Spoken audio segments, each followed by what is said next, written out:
ഞങ്ങളിൽ നിന്ന് കൈമരത്തിലേക്ക് നടന്നു നീങ്ങുന്ന സഹപ്രവർത്തകരുണ്ടായിട്ടും ഒരിഞ്ച് ഈ മാർഗത്തിൽ നിന്ന് ഞങ്ങൾ പിന്നോട്ട് പോയിട്ടില്ല.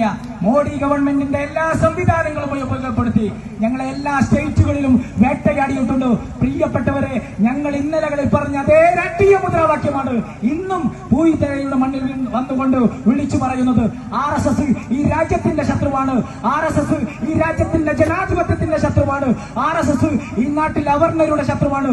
RSS മതേതരത്വത്തിന്റെ ശത്രുവാണ്. ഭരണഘടനയുടെ ശത്രുവാണെന്ന് ഇന്നും ഇതാ ഞങ്ങൾ വിളിച്ചു പറയുന്നു. നാളുകളിലും ഞങ്ങൾ ഇത് വിളിച്ചു പറഞ്ഞുകൊണ്ടേയിരിക്കും.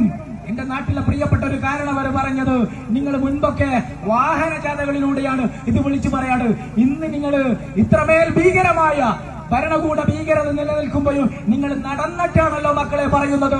നിങ്ങളെ അഭിനന്ദിക്കാതെ നിർവാഹമില്ല എന്ന് കാരണവന്മാർ വിളിച്ചു പറയുമ്പോ ആ പ്രിയപ്പെട്ട ജനാധിപത്യ വിശ്വാസികളുടെ വിശ്വാസങ്ങളെ നെഞ്ചിലേറ്റിക്കൊണ്ട് വരും നാളുകളിലും social democratic party of India മുന്നോട്ട് പോകും.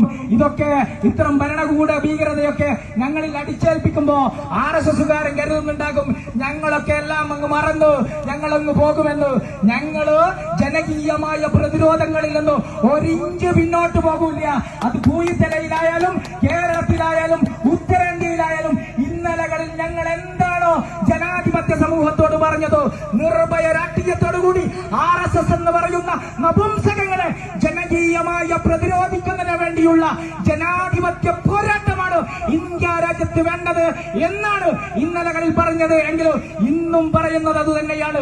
അതിന്റെ പേരിൽ എത്ര തന്നെ പ്രതിസന്ധികൾ വന്നാലും ഞങ്ങൾ ഒരു ഇഞ്ച് പിന്നോട്ട് പോകില്ല എന്ന് ഈ ജനാധിപത്യ സമൂഹത്തിന് ഉറപ്പ് നൽകിക്കൊണ്ട്, പ്രിയപ്പെട്ടവരെ, നിങ്ങൾ നിശബ്ദമാകരുത്. നിങ്ങൾ ഇത്തരം ഭരണകൂട ഭീകരതകൾ കാണുമ്പോ ഞങ്ങൾ പൂയിത്തലയിലെ ജനാധിപത്യ വിശ്വാസികൾ നിശബ്ദമാകരുത്, പിന്നോട്ട് പോകരുത് എന്നൊരു അഭ്യർത്ഥനയുണ്ട്. പിന്നോട്ട് പോയാൽ നാളത്തെ തലമുറ ഒരുപക്ഷെ നമ്മളെ നോക്കി പറയും കഴിവ് കെട്ടവരായിരുന്നു എന്ന്. നമ്മുടെ ഇന്നലകളിലെ മുൻഗാമികളെ നോക്കിയിട്ട് നമ്മൾ കഴിവ് കെട്ടവരാണെന്ന് വിളിച്ചു പറഞ്ഞിട്ടില്ല. എന്തുകൊണ്ടാണ്? അവർ ജീവിതവും ജീവനും ഈ രാജ്യത്തിന്റെ സ്വാതന്ത്ര്യത്തിന് വേണ്ടി സമർപ്പിച്ചിട്ടുണ്ട്, നമുക്ക് വേണ്ടി സമർപ്പിച്ചിട്ടുണ്ട്. അവരുടെ സ്വാർത്ഥമായ താല്പര്യങ്ങൾക്ക് വേണ്ടിയല്ല, നമ്മുടെ നിലനിൽപ്പിന് വേണ്ടി, അവരുടെ മുന്നിൽ വരുന്ന തലമുറയുടെ നിലനിൽപ്പിന് വേണ്ടി നമ്മുടെ മുൻഗാമികൾ സമർപ്പിച്ചിട്ടുണ്ട്.